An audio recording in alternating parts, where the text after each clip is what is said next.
नमस्कार दोस्तों, स्वागत है आपका अपना चैनल जिसका नाम है केवल एग्ज़ाम। इसमें हम पूर्वावलोकन सीरीज़ चल रहा है प्रारंभ कर रहे थे, मतलब प्रारंभ हो गई थी, कंप्लीट कर रहे थे। तो उसमें आज हमारा ये 35वां वीडियो है, जिसमें हम पढ़ने जा रहे हैं स्थानीय स्वशासन के बारे में पढ़ने जा रहे हैं। चलिए प्रारंभ करते हैं, लेकिन उससे पहले अगर आपने अभी तक हमारे चैनल को सब्सक्राइब नहीं किया तो सब्सक्राइब कर लीजिए। वीडियो अच्छे लग रहे हैं तो लाइक करिए और अपने सुझाव देने के लिए कंप्लीट भी करिए, मतलब कि कमेंट भी करिए। अब चलिए नोट्स पढ़ते हैं। पंचायती राज लोकतांत्रिक विकेंद्रीकरण की व्यवस्था है, जिसका उद्देश्य जन भागीदारी को बढ़ाकर विकास को निचले स्तर तक ले जाना है।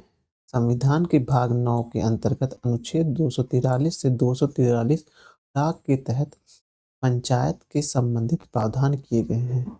73वें संविधान संशोधन अधिनियम 1992 द्वारा संविधान के भाग 9 में 16 नए अनुच्छेद तथा 11वीं अनुसूची जोड़ी गई। 11वीं यहाँ अनुसूची लिखा था लेकिन मिट गया, वो जोड़ी गई। अनुच्छेद 243 खा के खंड 1 के अनुसार प्रत्येक राज्य में ग्राम ग्राम मध्यवर्ती और जिला स्तरीय पर पंचायत का गठन किया जाएगा। तथापि खंड 2 के अनुसार मध्यवर्ती स्तर पर पंचायत का उस राज्य के गठन नहीं किया जा सकता जिसकी जनसंख्या 20 लाख से अनधिक हो। 11वीं अनुसूची में कुल 29 विषयों का उल्लेख किया गया है, जिसका उत्तरदायित्व पंचायत को सौंपा गया है। राज्य विधानमंडल विधि द्वारा उन्हीं शक्तियों और प्राधिकारों प्रदान कर सकती हैं। पंचायती राज राज्य सूची का विषय है। अनुच्छेद 243 गा के तहत पंचायतों की संरचना से संबंधित प्रावधान राज्य का विधानमंडल तैयार करता है। पंचायत का चुनाव कराने के लिए निर्णय राज्य सरकार द्वारा लिया जाता है। पंचायतों की अवधि सामान्यतः 5 वर्ष की होती है, परंतु उन्हें समय से पूर्व भी विघटित किया जा सकता है। पंचायतों की वित्तीय स्थिति का पूर्वावलोकन करने के लिए वित्त आयोग के गठन का प्रावधान अनुच्छेद 243 झा में किया गया है। अनुच्छेद 243 माह के तहत यदि वित्त आयोग नगर पालिका की वित्तीय स्थिति का भी पूर्वावलोकन करता है, ग्राम स्तर पर पंचायत क्षेत्र के भीतर समाविष्ट किसी ग्राम से संबंधित निर्वाचन नामावली में पंजीकृत लोगों से मिलाकर ग्राम सभा का गठन होता है। भारतीय संविधान में राजनीति के नीतिगत तत्व के तहत अनुच्छेद 40 में राज्यों को ग्राम पंचायतों के गठन का निर्देश देता है।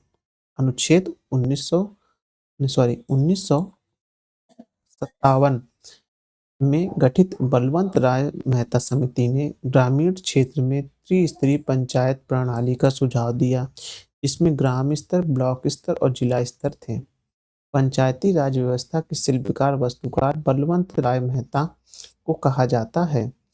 हेमंत मेहता समिति के बाद के संथानन समिति ने 1963 में अपनी रिपोर्ट में पंचायतों की सीमित राजस्व शक्ति प्रदान करने तथा राज्य पंचायती राज वित्तीय नियमों की स्थापना की अनुशंसा की थी। पंचायतों की निर्वाचन प्रक्रिया में सुधार हेतु पुनः के संथानन की अध्यक्षता में समिति 1964 में गठित की गई, जिसने अपनी रिपोर्ट 1965 में सौंपी थी। भारत में पंचायती राज व्यवस्था का उद्घाटन पंडित जवाहरलाल नेहरू ने 2 अक्टूबर 1959 को नरौरा, राजस्थान में किया था। 73वें संविधान संशोधन द्वारा पंचायती राज संस्थाओं को संवैधानिक दर्जा प्रदान हुआ था। पंचायती राज को संवैधानिक स्थिति प्रदान करने के लिए प्रथम बार स्पष्टता संतुष्टि 1986 में लक्ष्मीमल सिंधिया समिति ने दी थी।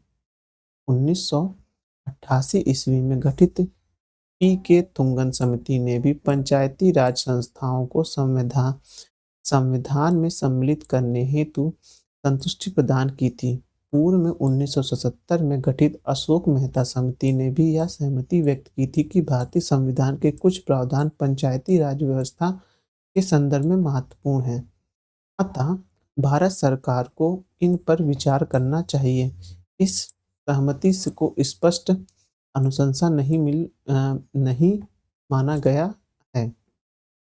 अतः लक्ष्मी अच्छा अतः लक्ष्मी मिल सिंधियों अतः लक्ष्मीमल सिंधिया एवं पी के थुंगन की अनुशंसा को ही स्पष्ट स्पष्ट संस्तुति माना गया। जी वी के राव समिति का गठन 1985 में किया गया, जिसने पंचायतों के चुनाव नियमित सॉरी देखिए कैसे दिख रहा है, स्पष्ट आ रहा है।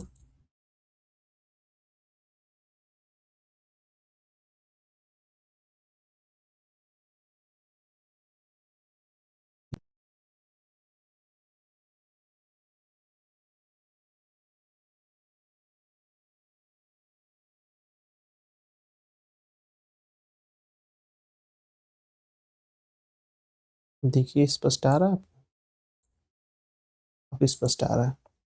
के रूप में कराए जाने की अनुशंसा की थी। 73वें संविधान संशोधन का अभिपालन करने वाला प्रथम राज्य मध्य प्रदेश था। अनुच्छेद 243 घात 3 के अनुसार पंचायतों में तथा अनुच्छेद 343 नात 3 के तहत नगर पालिकाओं में सभी स्तर पर महिलाओं को 1/3 आरक्षण प्रदान किया गया है।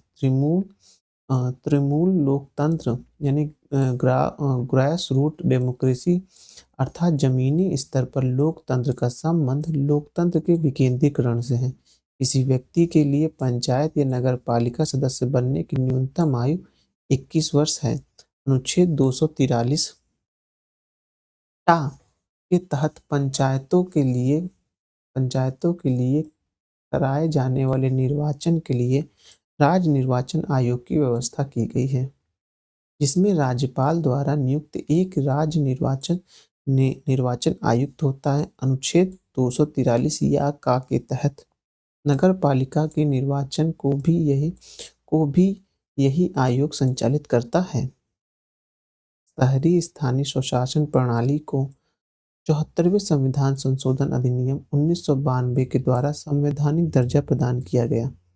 इस अधिनियम के द्वारा संविधान में एक नए भाग 9 का अनुच्छेद और 18 नए अनुच्छेद तथा 12वीं अनुसूची शामिल की गई। ये लाइन जो है इम्पोर्टेंट, ध्यान रखिएगा ये वाली लाइन। साथ ही साथ ये 74वां संविधान संशोधन भी ध्यान रखिएगा। अब आगे पढ़ते हैं। 74वें संविधान संशोधन अधिनियम के द्वारा अनुच्छेद 243 था के तहत 3 प्रकार के नगर पालिकाओं का प्रावधान है, जिसमें नगर निगम, नगर पालिका परिषद तथा नगर पंचायत शामिल हैं। नगर पालिका के सभी सदस्य प्रत्यक्ष रूप से उस क्षेत्र के मतदाताओं द्वारा चुने जाते हैं।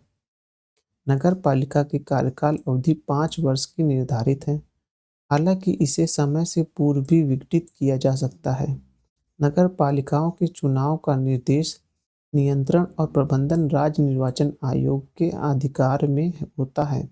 12वीं अनुसूची में कुल 18 विषय का उल्लेख किया गया है, जिसका उत्तरदायित्व नगर पालिका को सौंपा गया है। राज्य विधानमंडल द्वारा उन्हें शक्ति और प्राधिकार प्रदान कर सकता है। अनुच्छेद 243 याधा 1 के अनुसार प्रत्येक राज्य में जिला स्तर पर जिले में पंचायतों और नगरपालिकाओं द्वारा तैयार की गई योजनाओं का समेकन करने और संपूर्ण जिले के लिए एक विकास योजना का प्रारूप तैयार करने के लिए एक जिला योजना समिति का गठन किया जाएगा। अनुच्छेद 243 या डा 1 के अनुसार प्रत्येक महानगर क्षेत्र में संपूर्ण महानगर क्षेत्र के लिए विकास योजना का प्रारूप तैयार करने के लिए एक महानगर योजना समिति का गठन किया जाएगा। भारत में सर्वप्रथम नगर निगम 29 सितंबर 1968 को मद्रास में स्थापित हुआ था। लॉर्ड रिपन को भारत में स्थानीय स्वशासन का पिता कहा जाता है। तो ये लाइन अपने आप में महत्वपूर्ण है। लॉर्ड रिपन को भारत का स्थानीय स्वशासन का पिता कहा जाता है। प्रश्न देख लेते हैं, कितने मिनट हुए पहले देख लेते हैं। 9 मिनट हुए हैं, ये भी कंप्लीट है। भारत की आत्मनिर्भर समाज व्यवस्था का वर्णन करते हुए किसने कहा था भारत की ग्राम व्यवस्था छोटे-छोटे गणतंत्र हैं? तो उसने कहा था चार्ल्स मेटकॉफ ने कहा था, ये इम्पोर्टेंट है, चार्ल्स मेटकॉफ ने कहा था। भारत की आत्मनिर्भर समाज व्यवस्था का वर्णन करते हुए चार्ल्स मेटकॉफ ने 1830 में कहा था, भारत की ग्राम व्यवस्था छोटे-छोटे गणतंत्र हैं, जिसमें उनकी आवश्यकता का लगभग सब कुछ उपलब्ध है और वे काफ़ी हद तक किसी भी वैदेशिक संबंधों से स्वतंत्र हैं। ये एमपीपीसीएस प्री देखिए 2020 में आया था, तो हो सकता है रिपीट हो जाए, तो ध्यान रखना है। भारतीय संविधान के निम्नलिखित अनुच्छेदों में से कौन-सा अनुच्छेद राज्य की सरकार को ग्राम पंचायतों को संगठित करने का निर्देश देता है? तो अनुच्छेद 340 40 देता है। आप देख लीजिएगा उत्तर। जी, वही। संविधान देखिए कैसे दिख रहा है? हाँ, सही दिख रहा है, कोई दिक्कत नहीं। हुँ, संविधान का अनुच्छेद संविधान का अनुच्छेद 40 राज्य को ग्राम पंचायतों को संगठित करने का निर्देश देता है। यह राज्य के नीति निर्देशक तत्व में शामिल है। अनुच्छेद 40 में उपबंध है कि राज्य ग्राम पंचायतों का संगठन करने के लिए कदम उठाए और उनको ऐसी शक्तियाँ या प्राधिकार प्रदान करेगा, जो उनकी स्वायत्त शासन की इकाई के रूप में कार्य करने योग्य बनाने को आवश्यक है। अब भारतीय संविधान के अनुच्छेद 40 राज्य को सार्थक कदम हेतु परामर्श देता है, ग्राम पंचायतों के गठन से संबंध देता है। अब पंचायती राज को के अंतर्गत स्वशासन की इकाई के रूप में संगठित किया गया है 73वें संविधान संशोधन के माध्यम से किया गया है। यद्यपि संविधान के अनुच्छेद 40 में राजनीति के निर्देशक तत्व के तहत राज्य ग्राम राज्य द्वारा ग्राम पंचायतों के संगठन की बात कही गई है, तथापि 73वें संविधान संशोधन 1992 द्वारा पंचायतों को संवैधानिक दर्जा प्रदान कर उन्हें स्वशासन की इकाई के रूप में संगठित किया गया है। भारतीय संघात्मक व्यवस्था में तृतीय तल कब जोड़ा गया? मतलब कि सबसे पहले केंद्र, फिर राज्य और उसके बाद जो स्थानीय के रूप में जो ये तृतीय तल है, इसको कब जोड़ा गया? इसे जोड़ा गया 1993 में जोड़ा गया। उसके बाद देखेंगे भारतीय संघात्मक व्यवस्था में तृतीय तल वर्ष 1992 के 73वें संविधान संशोधन और 74वें संविधान संशोधन के माध्यम से 1993 में जोड़ा गया। मतलब संविधान बन गया था, मतलब कि जो अधिनियम था बन गया था 92 में, लेकिन जो कार्य प्रारंभ हुआ 93 से जोड़ा गया। 73वां संवैधानिक संशोधन ग्रामीण स्थानीय सरकार से संबंधित है, जिन्हें पंचायती राज संस्थान के रूप में जाना जाता है। 74वें संविधान संशोधन शहरी स्थानीय सरकार से संबंधित है, जिन्हें नगरपालिका भी कहा जाता है। 73वें संविधान संशोधन 24 अप्रैल 1993 से तथा 74वां संविधान संशोधन अधिनियम 1 जून 1993 से प्रभावी हुआ। तो ये प्रभावी करने की बात हो रही है। तो जो 73वां संविधान संशोधन था कब से हुआ? वह हुआ आप देखेंगे 24 अप्रैल 1993 से हुआ और 74वां संविधान संशोधन 1 जून 1993 से हुआ। 24 अप्रैल को इसलिए पंचायत दिवस भी मनाया जाता है। अब आगे का प्रश्न देखते हैं। देखो, सही स्पष्ट है। पंचायतों एवं नगरपालिकाओं के संबंध में भारतीय संविधान में इस वर्ष का प्रावधान किया गया, तो किया गया था 1993 का। 73वें संविधान संशोधन कानून की संवैधानिक शुरुआत किस संविधान संशोधन बिल से हुई थी? तो आप देखेंगे वो हुई थी आप 64वां संविधान संशोधन बिल लाएगा तो उसके माध्यम से हुई थी। पंचायती राज संस्थानों को संवैधानिक दर्जा प्रदान करने वाले 73वें संवैधानिक संशोधन अधिनियम की वैधानिक शुरुआत मूलतः 64वें संविधान संशोधन अधिनियम बिल, जो कि पास नहीं हो पाया था, के द्वारा हुई थी। इस बिल में तत्कालीन प्रधानमंत्री राजीव गांधी ने मई 1989 में लोकसभा में प्रस्तुत किया था। हालांकि यह विधेयक राज्यसभा में पारित न होने के कारण व्याप्तगत हो गया था। तत्पश्चात 72वें संविधान संशोधन अधिनियम 1991 में संसद के दोनों सदनों द्वारा पारित होकर 73वें संविधान संशोधन अधिनियम 1992 के रूप में अधिनियमित हुआ और 24 अप्रैल 1993 को ये 73वां संविधान संशोधन लागू हुआ और 1 जून 1993 को ये 74वां संविधान संशोधन लागू हुआ। अब है किस संवैधानिक संशोधन के द्वारा पंचायती राज संस्थानों को संवैधानिक स्तर प्राप्त हुआ? तो प्राप्त हुआ 73वें संविधान संशोधन के माध्यम से हुआ है।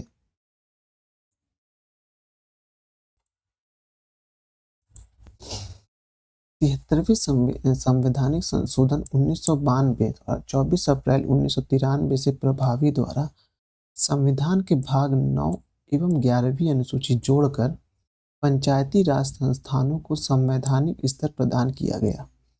73वें संविधान संशोधन 1992 के समय प्रधानमंत्री पीवी नरसिम्हा राव थे। निम्नलिखित में आप देखेंगे, निम्नलिखित में भारतीय संविधान का कौन सा संशोधन पंचायती राज व्यवस्था के संवैधानिक दर्जा प्रदान किया? तो वो था 73वां संविधान संशोधन था।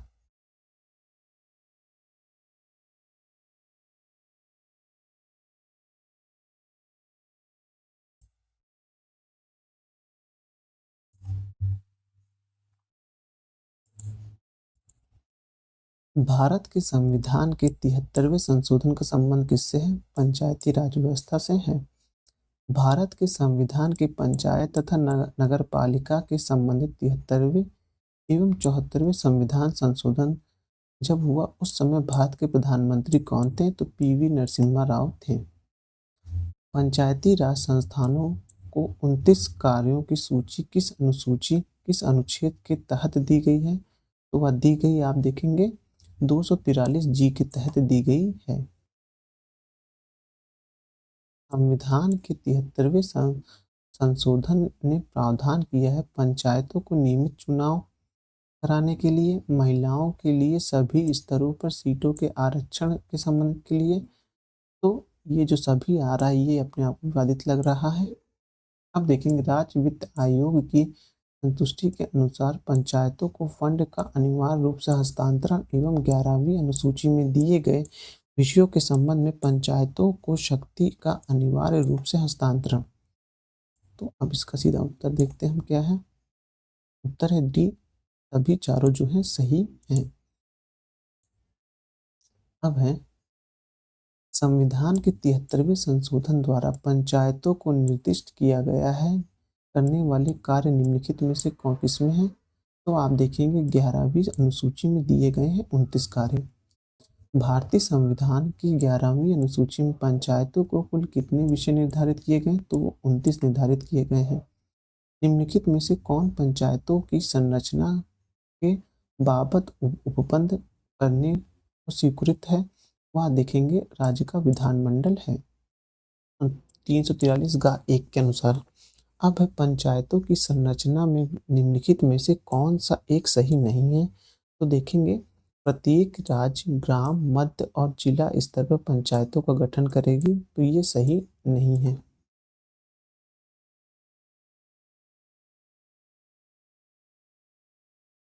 अब है 18वां प्रश्न, पंचायती राज व्यवस्था में शासन प्रणाली की संरचना क्या है? तो शासन प्रणाली किस तरह क्या है? ग्राम, खंड और जिला स्तर पर स्थानीय स्वशासन की त्रिस्तरीय संरचना है जो कि सही है।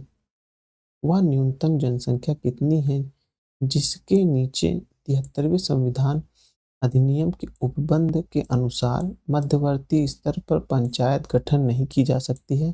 तो वह 20 लाख है। भारत में प्रत्येक पंचायत का कार्यकाल कितने दिनांक से 5 वर्ष तक होगा? तो वह होगा अपने प्रथम अधिवेशन से निर्धारित तिथि से।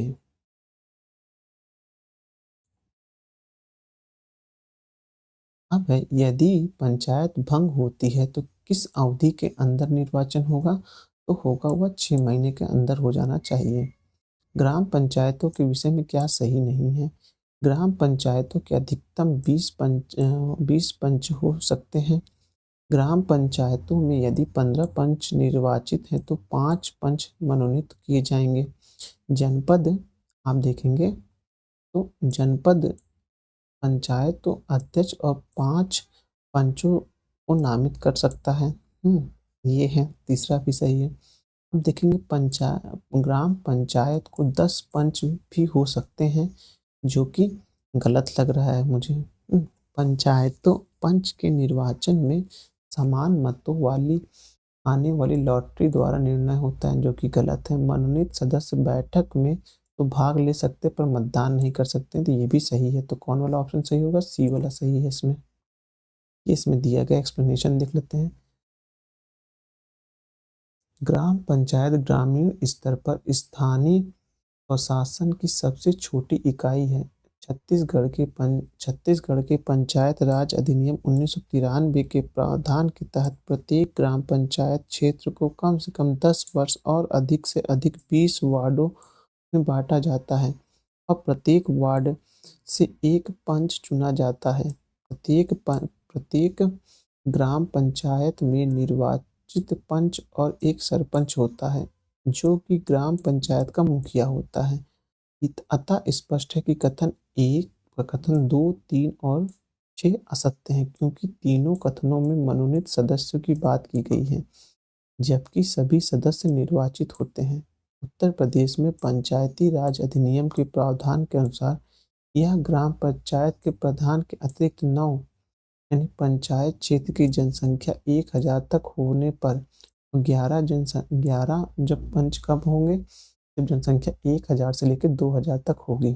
13 पंचायत का जनसंख्या 2000 से लेकर 3000 तक होगी। 15 पंचायत की जनसंख्या 3000 से अधिक होती के सदस्य होते हैं, तो जिनका निर्वाचन होता है। अब है, निम्नलिखित कार्यों में से कौन सा कार्य स्थानीय स्वशासन से संबंधित नहीं है? तो देखेंगे लोक कल्याण का अनुरक्षण, ये जो है पंचायतों से संबंधित नहीं है। अब है, निम्नलिखित में से कौन सा कार्य स्थानीय स्वशासन का अधिकार क्षेत्र में नहीं है? तो आप देखेंगे सार्वजनिक अनुशासन का रखरखाव करना। भारत में इनमें से कौन सा विषय पंचायती राज संस्थाओं की शक्तियों के अंतर्गत नहीं आता है? तो वह न्यायिक पूर्वालोचन जो नहीं आता है, ये किसमें आता है? ये न्यायपालिका की शक्ति के अंतर्गत आता है। पंचायती राज व्यवस्था में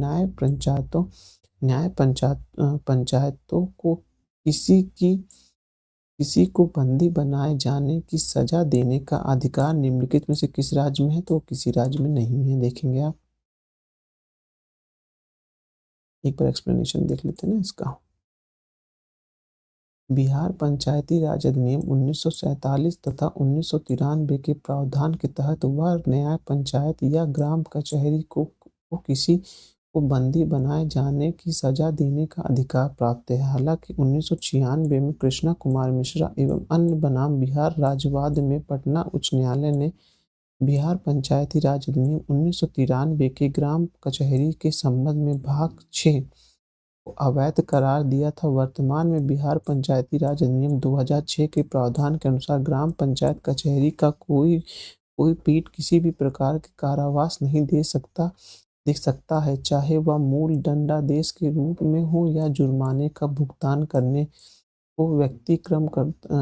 पर हो। साथ ही वर्तमान में जिन जिन अन्य राज्यों में न्याय पंचायत है, वहाँ भी इसके द्वारा बंदी बनाए जाने वाले को सजा दिए जा सकने का प्रावधान नहीं है।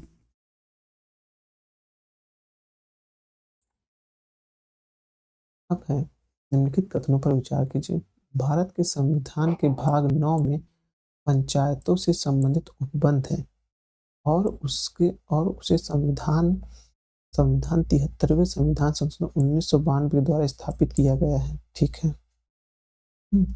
अब भारत के संविधान के भाग 9(1) का में नगर पालिका के संबंध में उल्लेख है। 243 क्यों के अनुसार प्रत्येक राज्य के लिए 2 प्रकार की नगर पालिका होंगी, नगर पालिका परिषद और नगर निगम, जो कि गलत है। अब है, भारत के संविधान के 73वें संशोधन के संदर्भ में निम्नलिखित में से कौन सा कथन सही है? तो इसमें कथन आप में देखेंगे, इसमें पंचायतों को स्वशासन का संस्था स्वीकार किया गया सही है। इसमें शहरी स्थानीय सरकार को स्वशासन की संस्था स्वीकार किया गया है, तो ये गलत है। तो सी वाला सही हो जाएगा। पंचायत के चुनाव कराने हेतु निर्णय किसके द्वारा लिया जाता है? तो वह जो है राज्य सरकार के द्वारा लिया जाता है।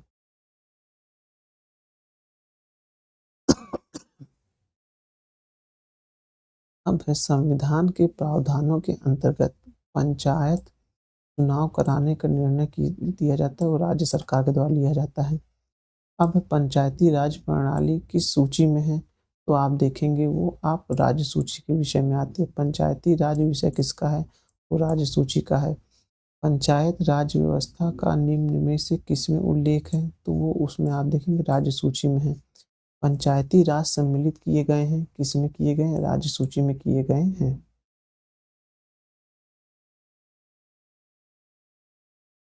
पंचायत चुनाव होते हैं, इसमें हर 5 वर्ष में होते हैं। निम्नलिखित में से कौन सा एक पंचायतों से संबंधित नहीं है? तो देखेंगे 74वां संविधान संशोधन नहीं है, ये नगर पालिका से संबंधित है। 73वें संविधान संशोधन का अभिपालन करने वाला पहला राज्य कौन सा था? तो आप देखेंगे मध्य प्रदेश था। भारत में राष्ट्रीय पंचायत दिवस कब मनाया जाता है? 24 अप्रैल को मनाया जाता है। 1992 में अधिनियमित नए पंचायती राज बिल में पहले से हटकर नए प्रावधान किए गए थे। निम्नलिखित में से कौन सा ऐसा प्रावधान नहीं था? तो हम देखेंगे ये प्रावधान नहीं था जिसमें पंचायतों के सदस्यों के लिए नियमित पारिश्रमिक ताकि उनके समय पाबंद व जवाबदेही सुनिश्चित हो सके।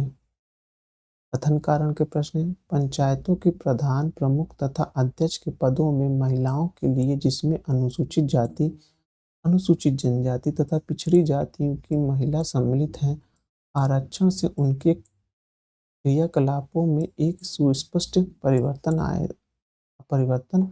आया है।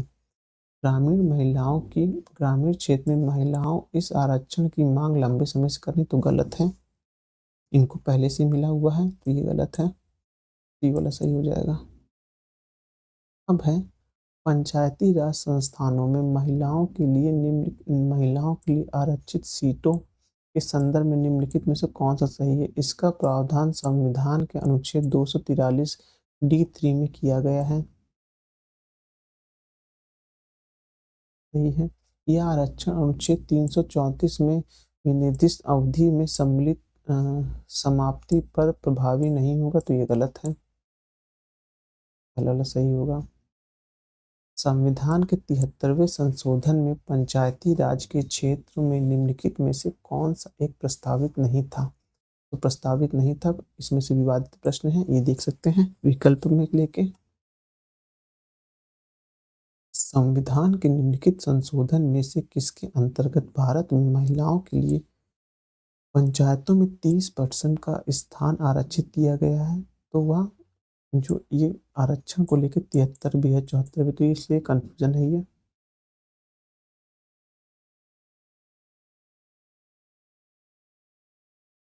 महिलाओं को पंचायत में आरक्षण भारतीय संविधान में संशोधन करके दिया गया, वह दिया गया आप देखेंगे 92 और 73वां संविधान संशोधन के माध्यम से दिया गया। भारत में महिलाओं के लिए स्थान आरक्षित है, पंचायती राज संस्थानों पे है। संविधान के अंतर्गत पंचायतों में महिलाओं को 1/3 प्रतिनिधित्व की गारंटी कौन सा अनुच्छेद देता है? अनुच्छेद देता है वो अनुच्छेद 343 घ देता है। ये इंपॉर्टेंट देखिए, इतना टफ क्वेश्चन बना दिया। अब निम्नलिखित अनुच्छेदों में से कौन सा अनुच्छेद पंचायतों में अनुसूचित जाति एवं अनुसूचित जनजाति के लिए सीटों का आरक्षण प्रदान करता है? तो देता है आप देखेंगे 243 देगा। अब निम्नलिखित किन राज्य सरकारों ने 2010 तक स्थानीय निकाय में महिलाओं की आरक्षण सीट का 50% कर दिया है? तो वो अभी विवादित है। देखिए निम्नलिखित राज्य सरकारों, ये बस को पढ़ते हैं, थोड़ा इम्पोर्टेंट मुझे लग रहा है।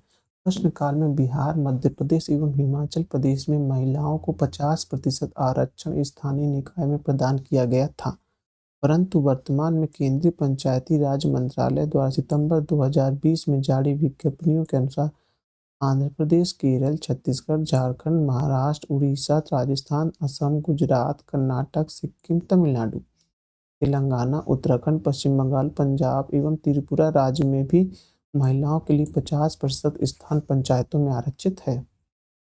अब निम्नलिखित सॉरी किस राज्य या राज्य किन राज्यों ने पंचायती राज संस्थाओं में स्त्रियों को 50% आरक्षण को वैध किया है? तो वो उत्तराखंड भी है, वो आप देखेंगे हिमाचल प्रदेश भी है, बिहार भी है और मध्य प्रदेश भी है, तो चारों हैं। उत्तर प्रदेश में पंचायती राज संस्थानों में महिलाओं के लिए आरक्षित स्थानों की संख्या कितनी? तो 1/3 है, कुल स्थान का 1/3 है। अब है पंचायत चुनाव में अनुसूचित जातियों के लिए पदों का आरक्षण किस राज्य में लागू नहीं है? तो वो अरुणाचल प्रदेश में नहीं है।